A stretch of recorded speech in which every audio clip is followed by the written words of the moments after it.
25-30 साल के बाद वोटों की सौदागरी कुछ बंद होगी, लेकिन अभी तक बंद नहीं है। कभी तो आप लोग निकलिए उससे बाहर। ये देश बदल रहा है और उनकी संख्या देख रहे हैं। कांग्रेस कहां थी, कहां चली आई? अखिलेश जी, राजीव गांधी को 400 सीट मिली, शाहबानों में वो इन लोगों के सामने झुके। उसके बाद आज तक कांग्रेस को बहुमत नहीं मिला।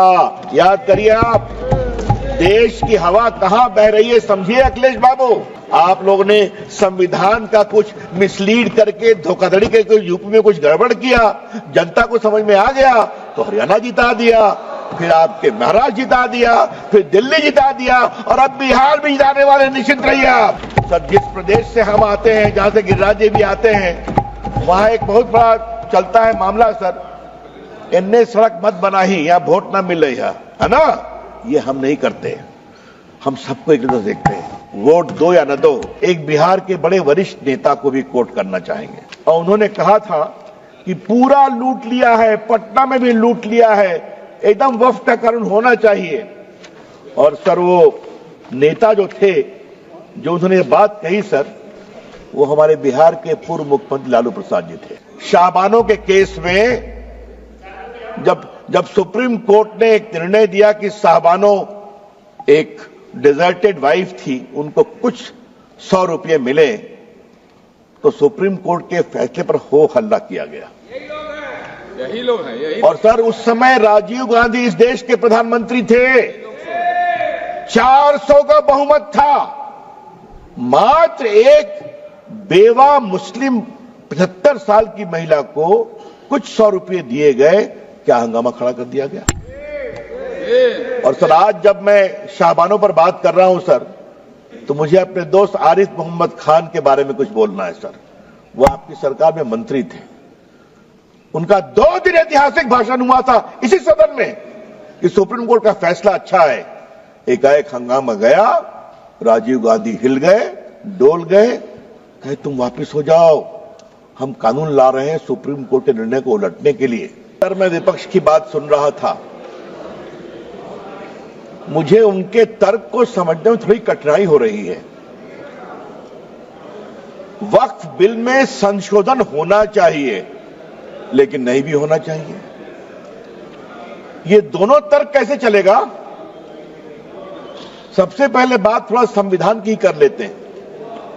आजकल लाल किताब बहुत घूमती है, जब भी कोई विषय होता है संविधान की लाल किताब दिखाते हैं। सर, हम संविधान की हरी किताब लेकर के आए हैं जो संसद में रखी हुई है, तो मैं इसी को दिखाऊंगा आज। सर, भारत के संविधान के मौलिक अधिकार में धारा 15 है। धारा 15 में लिखा हुआ है कि महिलाओं के साथ कोई विभेद नहीं होगा और सरकार महिलाओं के विकास के लिए कानून बना सकती है। तो अगर यह वक्फ बिल देश की खवातीनों के विकास के लिए, वक्फ में उनकी भूमिका के लिए यह कानून लाया जा रहा है, तो यह कानून गैर संवैधानिक कैसे हो गया भाई? सर, संविधान की धारा 15 में यह भी लिखा हुआ है कि सामाजिक रूप से पिछड़े वर्ग के लोगों के विकास के लिए सरकार कार्रवाई कर सकती है। यह सच्चाई है। Honorable member, please. मैं जिस प्रदेश से आता हूं, Honorable member, please be seated. Honorable member, sir, जरा लोगों को बैठा please be दें। seated. Honorable member, जरा बैठ जाएं। Honorable member, मैं भी आग्रह करूंगा। see the back to the chair. Please be seated. Venugopal जी, जरा मैं बोल रहा हूं, आप भी सुन लीजिए। Mister Venugopal, Yes. Mister Venugopal ji, I am speaking, kindly have some attention to me. बैठिए। सर, मैं ये कह रहा था कि मैं जिस प्रदेश बिहार से आता हूं, वहां बहुत सारे पिछड़े मुसलमान हैं। उत्तर प्रदेश में भी हैं, पसमंदा कहते हैं हम, कई कैटेगरी के हैं। उनको वक्फ के मैनेजमेंट में अवसर नहीं मिलता।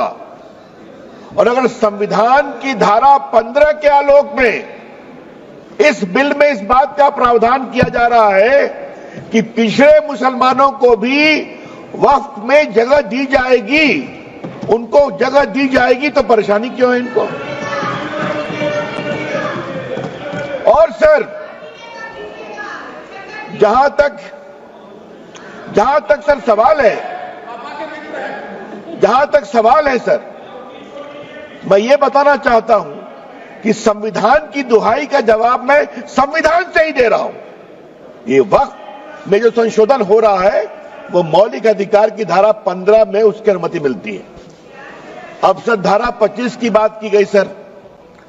अब हमारे विपक्ष के उपनेता को मैं सुन रहा था, आपने धारा 25 का जिक्र किया, तो धारा 25 का क्लॉज 2 भी पढ़ लीजिए मेरे साथ।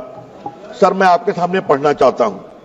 Nothing in this article shall affect the operation of any existing law or prevent the state from making any law regulating or restricting any economic, financial, political or other secular activity which may be associated with the religious practice। तो अगर वक्फ की जमीन बर्बाद हो रही है, अगर वक्फ की जमीन लूटी जा रही है, अगर वक्फ की जमीन हड़पी जा रही है, तो संविधान की धारा 25 यह अधिकार देता है कि कानून बन सकता है। तो कृपया करके कोई अगर आप धारा संविधान की कोट करते हैं तो पूरी की पूरी कोट करें। सर मैं प्रावधानों पे आने के पहले एक और बुनियादी बात उठाना चाहता हूं। वक्फ के माने क्या है सर?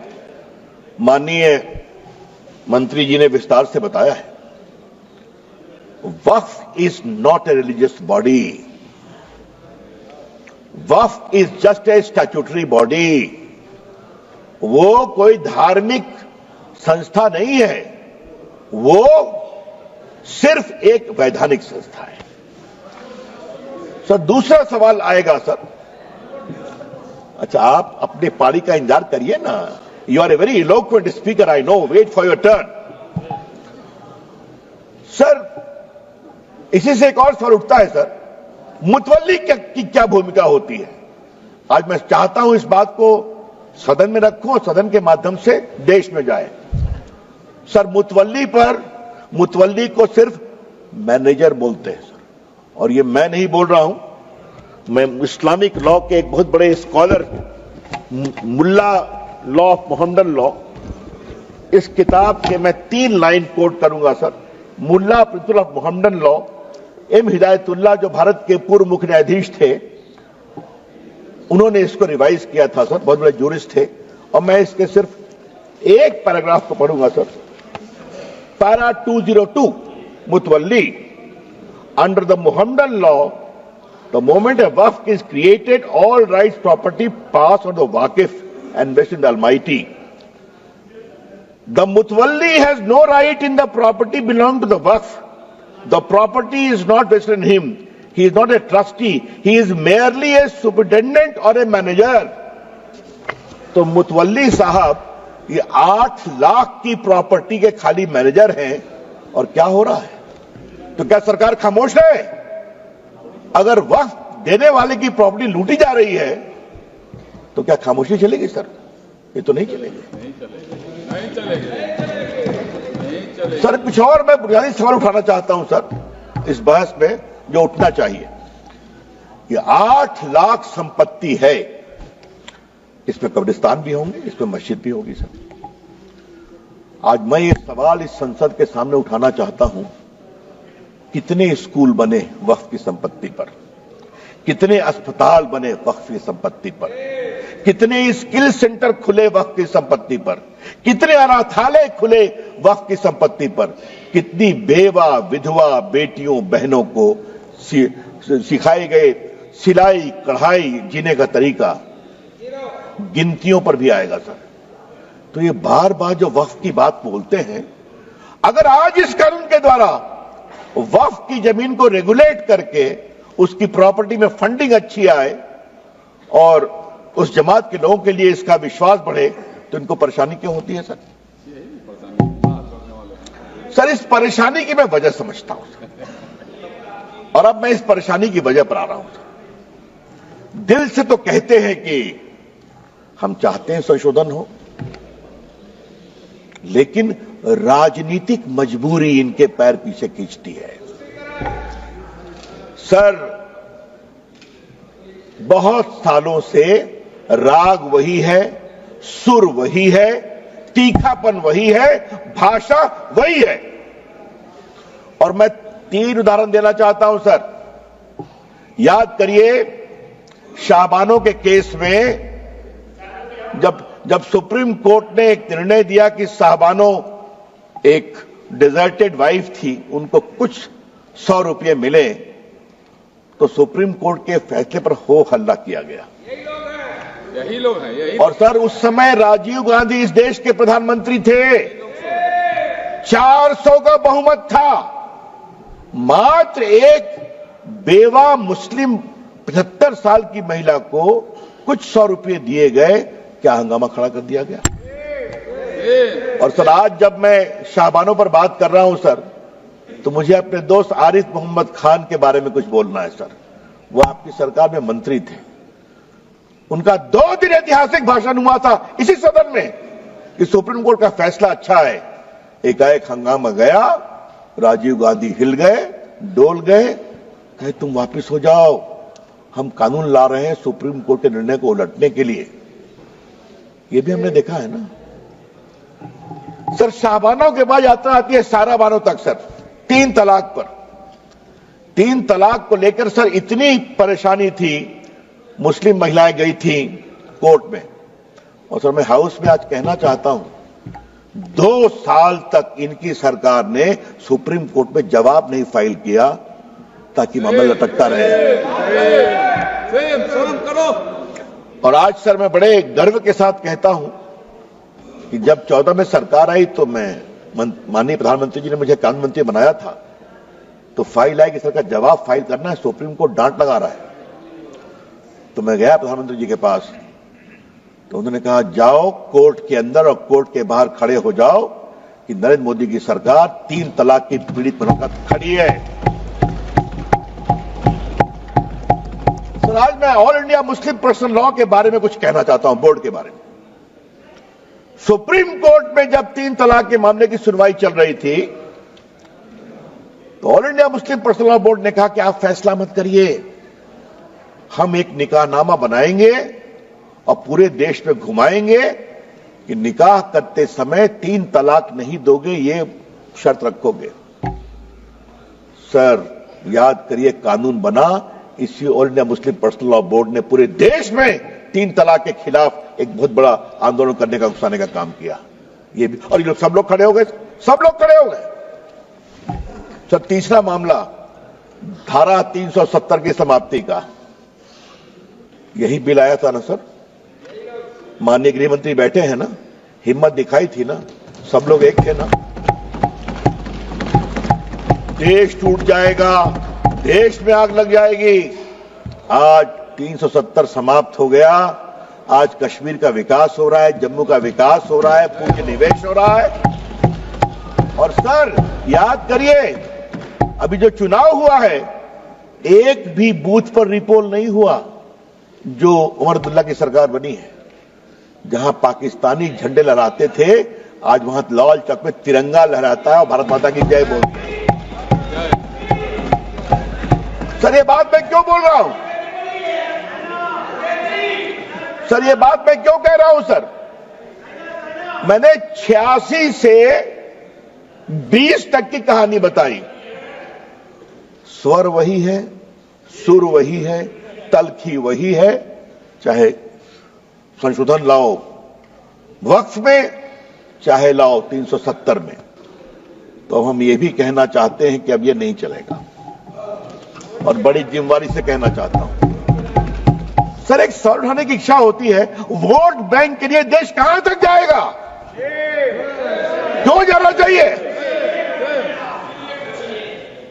सर, आप याद करिए, मैं कहना चाहता हूं, सीए पर क्या क्या तूफान खड़ा किया गया। आप जो बाहर से हिंदू थे, सिख थे, क्रिश्चियन थे, उनको भारत लाया गया, उसका कोई असर हिंदुस्तान के मुसलमानों पर नहीं था, फिर भी तूफान खड़ा किया गया। और आज फिर खड़ा करने की कोशिश की जा रही है सर। अच्छा, जरा शांत, अच्छा जरा आप शांत, अरे धर्मेंद्र जी कभी तो हमको सुन लिया कीजिए, अखिलेश जी सुनते हैं, आप नहीं सुनते, यही समस्या है। सुनिए सर, इससे जुड़ा एक और बड़ा सवाल है सर, और वो सवाल मैं उठाना चाहता हूं। मुस्लिम जमात इस देश के लोग हैं, जितना हिंदुओं का उतना आपका है, कोई शक नहीं है, लेकिन मुस्लिम जमात के आदर्श कौन होंगे? क्या मुस्लिम जमात के आदर्श वोटों की दलाली करने वाले, सौदागरी करने वाले होंगे? अगर ये है तो ये देश को स्वीकार नहीं होगा। हम बहुत विनम्रता से कहना चाहते हैं, मुस्लिम समाज के आदर्श होंगे मौलाना अबुल कलाम आजाद, डॉक्टर एपीजे कलाम, अब्दुल हमीद, अशफाकुल्लाह खान, रसखान, कबीर, मलिक मोहम्मद जायसी। जब मोहम्मद शमी फास्ट बॉलिंग करके आउट करता है, पूरा देश ताली बजाता है। और जब सानिया मिर्जा टेनिस में भारत का नाम ऊंचा करती है, हम सभी खुश होते हैं। ये तय करना पड़ेगा। हमें लगा था कि 25-30 साल के बाद वोटों की सौदागरी कुछ बंद होगी, लेकिन अभी तक बंद नहीं है। कभी तो आप लोग निकलिए उससे बाहर। ये देश बदल रहा है और उनकी संख्या देख रहे हैं। कांग्रेस कहां थी, कहां चली आई? अखिलेश जी देखिए आप। और सर एक बात और मैं आज बताना जरूरी है सदन के स्मृति के लिए, राजीव गांधी को 400 सीट मिली, शाहबानों में वो इन लोगों के सामने झुके। उसके बाद आज तक कांग्रेस को बहुमत नहीं मिला। याद करिए आप, देश की हवा कहां बह रही है समझिए अखिलेश बाबू। और हमको आप इतना आलोचना करते हैं, नरेंद्र मोदी जी को एक बार पूर्ण बहुमत मिला, दूसरी बार पूर्ण बहुमत मिला। आप लोगों ने संविधान का कुछ मिसलीड करके, धोखाधड़ी करके यूपी में कुछ गड़बड़ किया, जनता को समझ में आ गया तो हरियाणा जिता दिया, फिर आपके महाराष्ट्र जिता दिया, फिर दिल्ली जिता दिया, और अब बिहार भी जिताने वाले। निश्चित रहिए आप।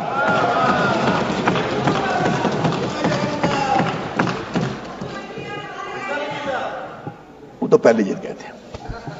सर मैं आपसे आज इस बहस के क्रम में कुछ और बड़ी बातें कहने की जरूरत है।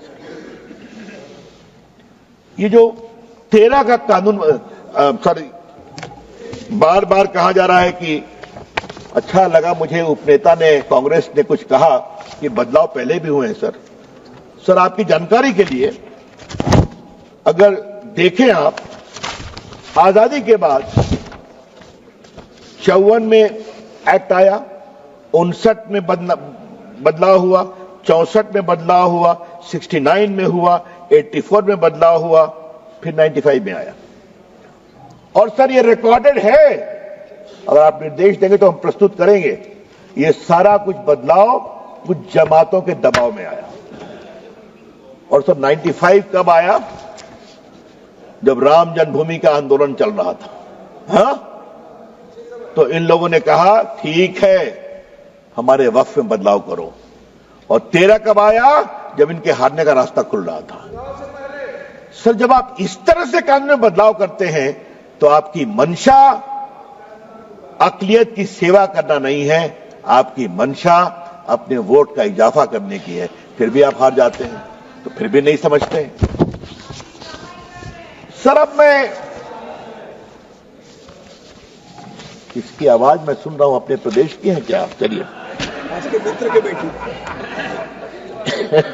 आपके मित्र की बेटी। सर अब मैं कुछ संपत्ति पर आता हूं। ये 8 लाख संपत्ति है, दुनिया की सबसे बड़ी संपत्ति है सर। और सर मुतवल्ली उसको मैनेज करता है, मैंने दिखा दिया, वो मैनेजर है। मैनेजर की अकाउंटेबिलिटी होती है कि नहीं? और सर मैं पटना साहिब का सांसद हूं सर।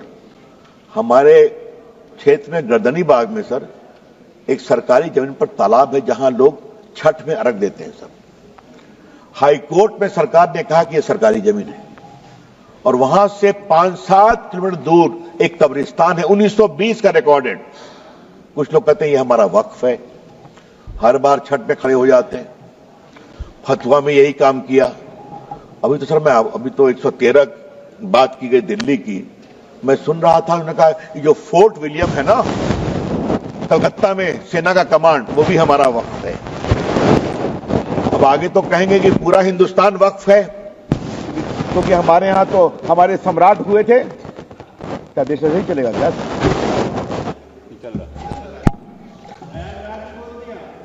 अरे प्रयागराज में बोला, भोपाल में बोला, कहां नहीं बोला, मुंबई में बोला, जहां चले जाइए। सर ये देश ऐसे नहीं चलेगा। और मैं माननीय मंत्री से आग्रह करूंगा, एक बार सदन को विस्तार से बताएं जिस तरह से वक्फ का दावा किया गया, उसका दावा करने वाले कौन थे। और थोड़ा गहराई में जाएंगे, हम लोग विदेश घूमते हैं तो मैनेजर साहब की बिल्डर से साठगांठ हो गई और वहां पर बिल्डिंग खड़ी हो जाती है। ये सच्चाई नहीं है क्या? वक्फ इसके लिए नहीं होता है। इसलिए ये पूरा बदलाव सर जरूरी है। सर मैं एक बात और कहना चाहता हूं इस कानून के संदर्भ में,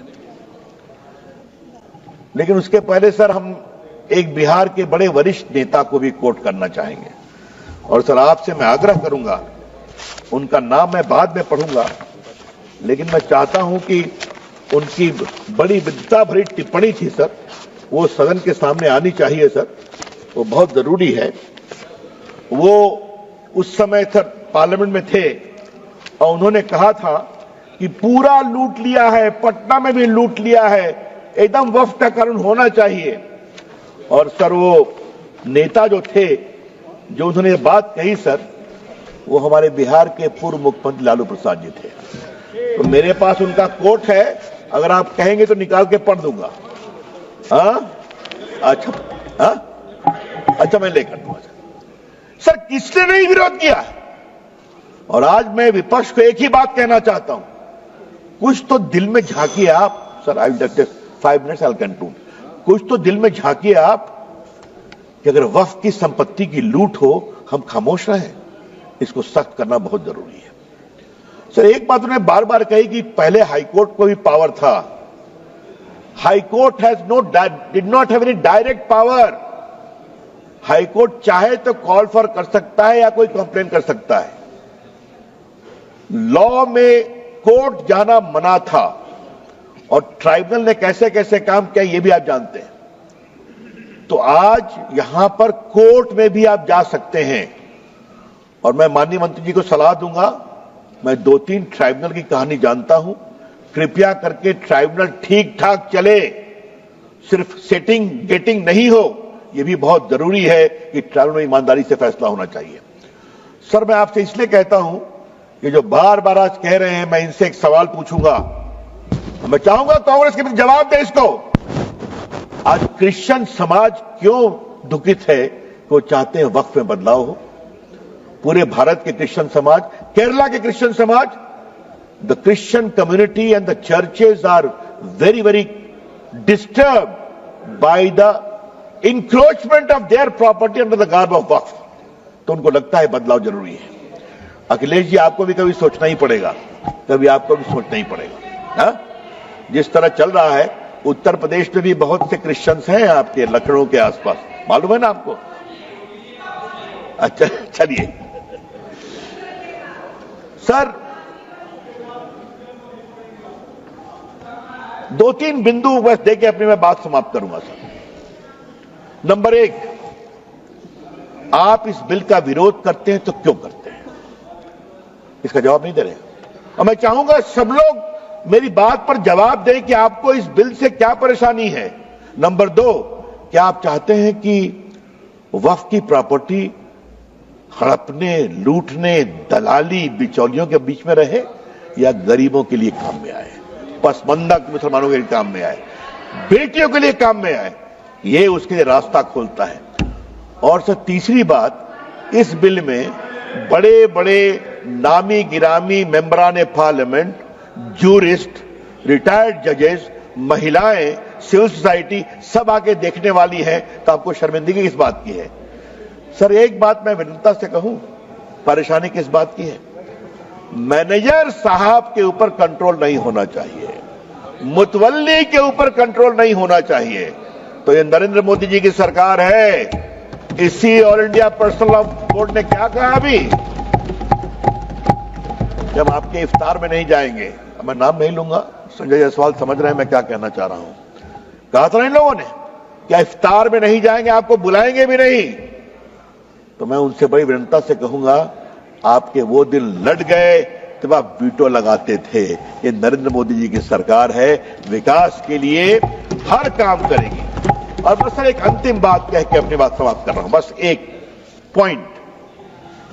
हमारे ऊपर इन्होंने बहुत आरोप लगाया, एक लगाते हारते जा रहे हैं फिर भी भाषा वही है।